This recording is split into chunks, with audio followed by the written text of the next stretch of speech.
23 missiles in a single day as tensions increase on the Korean peninsula. South Korea retaliated by firing its own test missiles and sent some citizens to evacuate in underground shelters. The launches come as the North has demanded the U.S. and South Korea end large-scale military exercises around the peninsula. U.S. officials are condemning those launches, saying the defense to the Republic of South Korea remains unbreakable. Welcome to another episode of J Synergy Talks. This is Mr. J Synergy. Like I always say, I hope everybody is living good, breathing good, staying blessed, and striving to be a better person every day. Today's episode is going to be about kimjongun. Kim Jong-un. Man, y'all know what I'm talking about. The dude from North Korea. In all serious, like I always tell y'all, don't live in the matrix. We got a lot of things going on these last days, these trying times in the world. We got a lot of principalities and spiritualities and all type of things that's controlling people, masses of people, dictators, all type of evil spirits, mass destructions, calamities, inflations. And right now, the biggest threat we have seems to be on the DMZ zone known as the Korean Peninsula. Now, troops been stationed over there since the 1950s from the United States government on the peninsula, which is over there in the DMZ zone, which is a line that separates North and South Korea. We've been standing there for about 50 years just trying to make sure that the North Koreans don't attack the South Koreans, because South Korea is actually free. And the dictatorship they got going on there, Mr. Kimjongun, he don't seem to like nothing that has anything to do with democracy or the United States. So North Korea is becoming a problem. Like I said, don't live in the matrix. The fall is going to always be harder than to come up. So stay tuned to things that's happening in the world. Not just with Kanye or Kyrie. Man, shout out to both of them. But for real, North Korea is becoming a problem. We already have a situation going on. We're trying to monitor and police-size the whole world like the United States can only do. So they're becoming a problem. What happened over the last week and a half, they have launched off about 30 missiles, which is an act of aggression because they're not supposed to be doing no missile tests. And also, there's been reports that they might have a secret nuclear test that they're planning on doing. And what makes this so dangerous is he's unstable. He's threatening Japan. He shot missiles over Japan. We're right there guarding South Korea.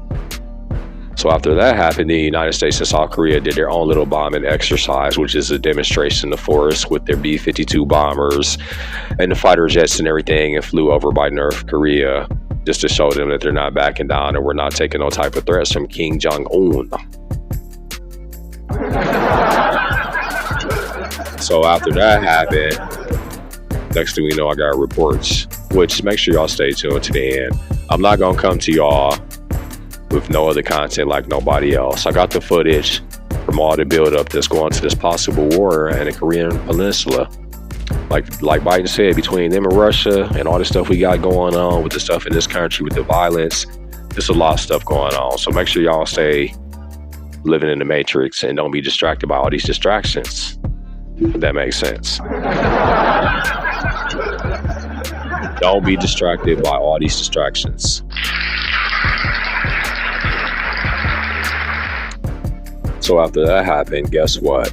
North Korea actually flew in the air zone over South Korea and threatened their airspace, which is against NATO policy and all that things. Now we have to protect Japan. China is having a problem with us too, and it seems that they're having to fall out because they don't agree with the way the West does things. Surprised. So they're allying with Russia, Iran, and North Korea. So they're all becoming a problem at one time. Like they just want to just test us all at the same time. We've been going through a lot of stuff since Biden been in office. So I hope that we can keep everything down and prevent War 3, because that's what's like it's going, unfortunately. So with that said, make sure y'all continue to walk in the faith. That's why it's good to be knowing your Creator, have a good spiritual relationship with your Creator. Say Tell your loved ones you love them every day, and just take every day for what it's worth and live life to the fullest and be happy. That's the best example I can give.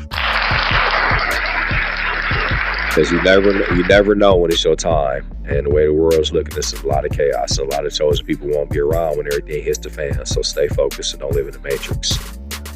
This is Jace Energy. This is Jace Energy Talks. Continue to support, like, subscribe, do all that stuff. Continue to spread the message of people not living in the matrix. I'm all about, whether it's my channel or not, people in society and us broadcasters and podcasters who continue to spread knowledge and influence in a positive way. Don't live in the matrix. But the whole point of this thing is, I'm just letting everybody know to stay awoke and pay attention, not just to celebrity gossip, but to your local politicians and all that stuff, because North Korea is becoming a problem. Like I said, make sure y'all stay tuned to see this footage of these rockets going off and all type of things.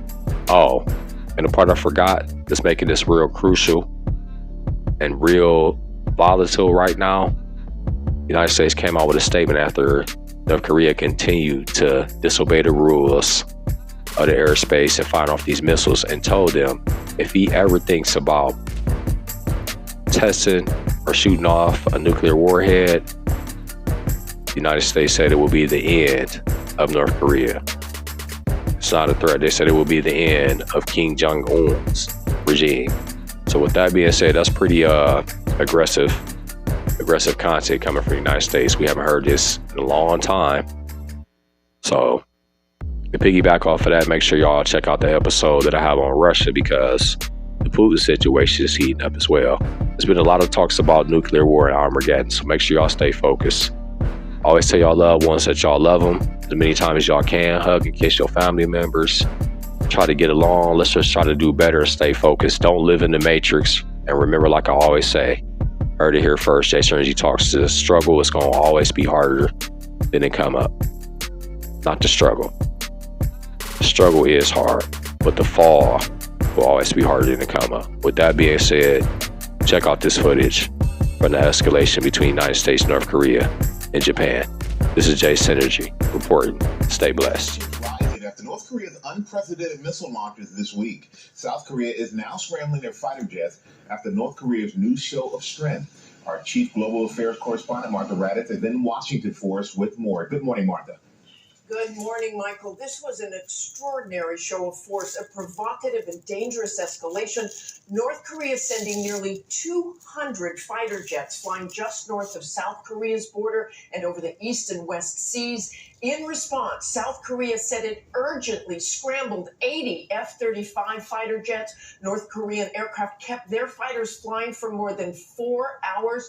This was no doubt to counter the U.S. decision to extend joint U.S.-South Korean military exercises, which involved thousands of military personnel and 240 warplanes. This, of course, follows Kim Jong-un's barrage of missile tests in the past few days. At least 30, including an intercontinental ballistic missile, and a nuclear test is expected any day, the first in 5 years. But the U.S. and South Korea warning that if Kim ever did attack with a nuclear weapon, that would be the end of his regime. George? Yeah, that was quite a threat from the defense secretary. Martha Raddatz, thanks very much. An official rejected a new claim by Russia's defense minister. He claimed that Ukraine is preparing to detonate a radioactive dirty bomb with Western help on its own territory. Well, bombs did, in fact, target Ukraine today. They were Russian. This aftermath in the southern city of Mykolaiv. Right now, the United States has about 100,000 troops in Europe. CBS's Charlie D'Agata is with some of them along Romania's border with Ukraine. U.S. F-18 fighter jets take flight off the deck of the USS George H.W. Bush in the Adriatic Sea, taking the lead in NATO exercises dubbed Neptune Strike in support of European allies. NATO released this footage of American F-22 fighter jets in formation with Italian Eurofighters and Polish F-16s, even MiG-29s over the skies of Poland. It coincides with 2 weeks of NATO nuclear training drills currently underway. While on the ground, we joined America's most forward troops near the Ukrainian border. The 101st Airborne Division from Fort Campbell, Kentucky, now headquartered in Europe for the first time since World War II. With Colonel Edwin Mathaidis and Brigadier General John Lubis, we board Black Hawk helicopters to the edge of NATO territory. Why is it necessary to have the 101st here? We bring a unique capability from our air assault capabilities. It's also incredibly meaningful to us to return to Europe after 80 years away.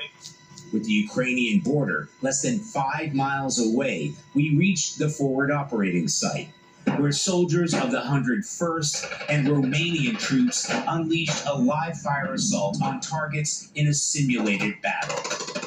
This is exactly the kind of combat scenario Ukrainian forces are facing every single day. The big difference here is these Romanian troops are backed up with U.S. military firepower. Every shot has to count. Every training event has to be the best we can do. It's something that our allies want to emulate, and then, of course, our adversaries are watching. A show of force for America's allies and adversaries alike. In Russia, President Putin has warned that the coming decade will be the most dangerous and unpredictable since the end of the Second World War. Speaking in Moscow, he defended Russia's actions in Ukraine and claimed that the Russian economy had survived the worst of the sanctions imposed by the West. He went on to accuse the former UK Prime Minister Liz Truss of being a girl out of her mind to talk about the use of nuclear weapons. Our Russia editor Steve Rosenberg reports from Moscow. This war in Ukraine has not gone according to plan. But more than 8 months in, from Vladimir Putin, there were no regrets, no remorse. He blamed the West for the conflict and made only passing reference to the human cost of his invasion. Of course, there's been a price to pay, primarily the losses connected to the special military operation. I'm always thinking about that. There are economic costs too, but there are enormous gains. Without any doubt, what's happening now will ultimately benefit Russia and its future. It will strengthen our sovereignty. Strength is what the Kremlin leader is trying to project. This week, he oversaw massive exercises by Russia's strategic nuclear forces. A clear message to the West: don't mess with Moscow. President Putin was reminded he'd once said that in a nuclear war, Russians would go to heaven and the enemy to hell. We're in no rush to go to heaven, are we? He asks. There's a long pause. Your silence is worrying me, he says. I paused on purpose, so that you'd be worried.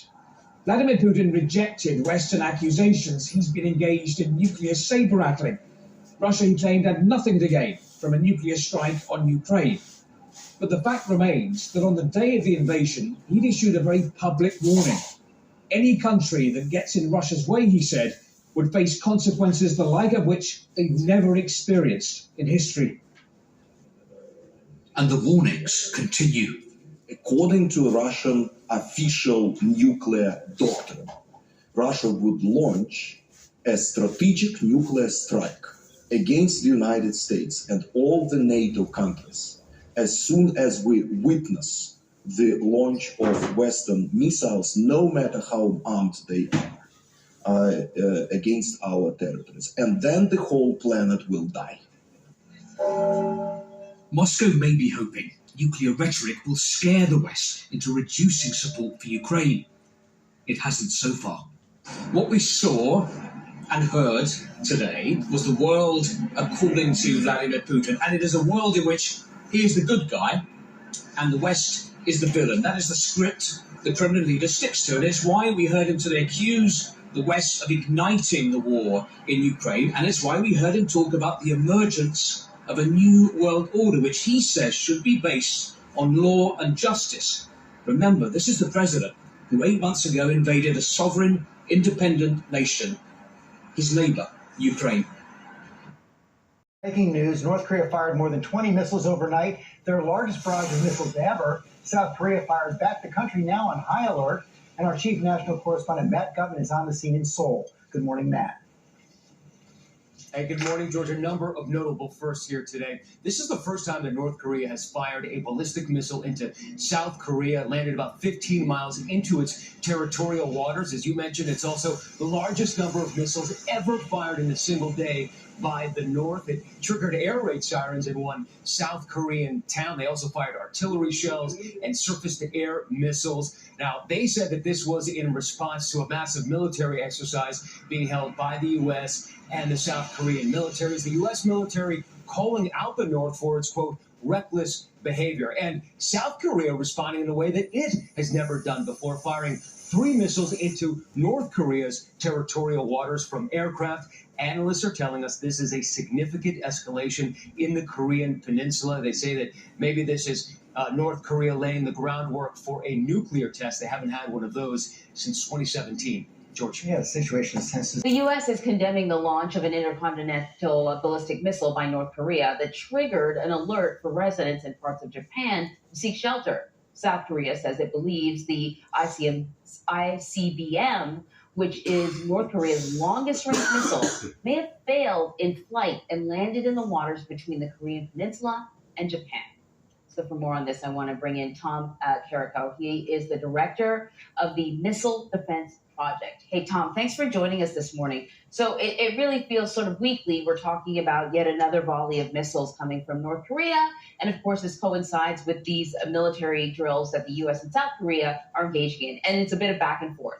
Every time, the U.S. and South Korea do something, North Korea does something, and vice versa. So let's talk about these latest launches. These launches come a day after North Korea fired at least 23 missiles in one day. What does Kim Jong-un want at this point? And I'm sure there are many reasons for this happening right now. Yeah, I think the number's up to 25. It keeps happening. We got to keep having to update the chart. And I just want to put this in context that I think there are about 60 launches this year. By comparison, I think the most they've ever launched in a single year was 25 back in 2017 when things were all hot to trot with President Trump. Right. So what do they want? I think they want attention. I think they're kind of taking advantage of our distraction in Ukraine and things like that. And I think they want to just put a little bit of muscle around to kind of convey to their neighbors, to South Korea and to Japan, just that they're here and they're not going anywhere. So speaking of, the message to neighbors, what of the response? What should the response be? What can we expect from the U.S.? Earlier this month as well, leaders from South Korea and Japan and the U.S. vowed action if North Korea fired more missiles. We haven't actually seen anything tangible at this point, besides the drills that were pre-scheduled and ongoing. One of the responses, and this tends to happen just about every time that North Korea pops something off, is usually within minutes.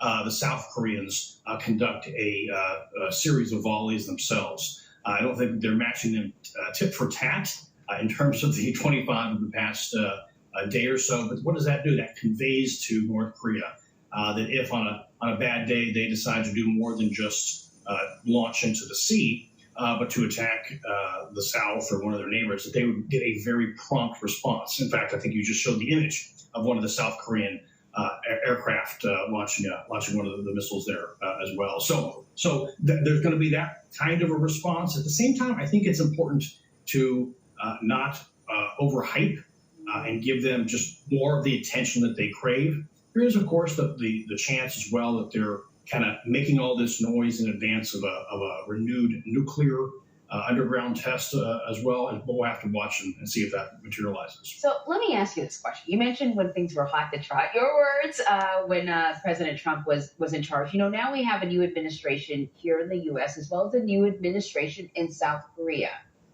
For some people who recall the Kim Jong-un love letters and, the visits to the DMZ and stuff like that, it's going to appear as if relations were better under the Trump administration. We weren't seeing these missiles. But you have a better sense of what was happening in North Korea then versus now. Sometimes North Korea can be very opaque. There's stuff happening. We can't see it. Were things better before in terms of relations with North Korea under the other administrations, both in South Korea and here? I guess it depends on what you mean by better. If giving Kim a big hug and giving him the attention and the profile that a summit with an American president is better, perhaps.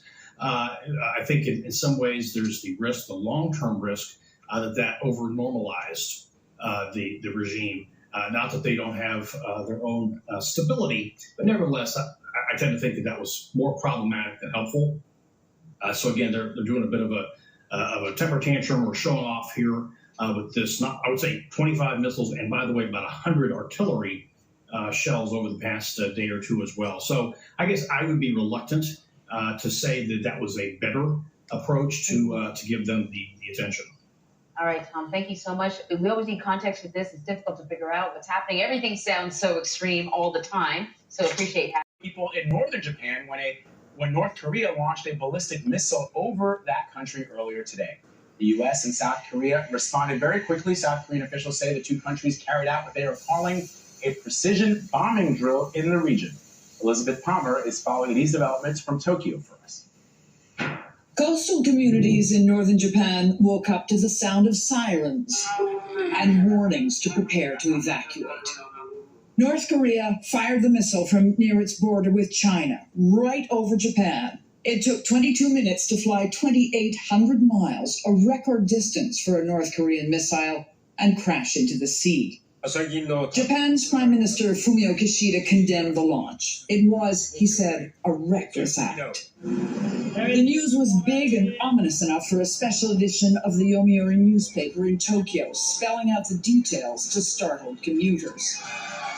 Analysts believe the missile was likely the huge Hwasong-12 on view in a military parade in January. Today's is the latest and most hostile of what's been a bumper year of 23 separate launches, and the first since 2017 to be aimed over Japan. That was at the last low point in North Korean relations, just before President Trump's attempt to negotiate with the leader Kim Jong-un.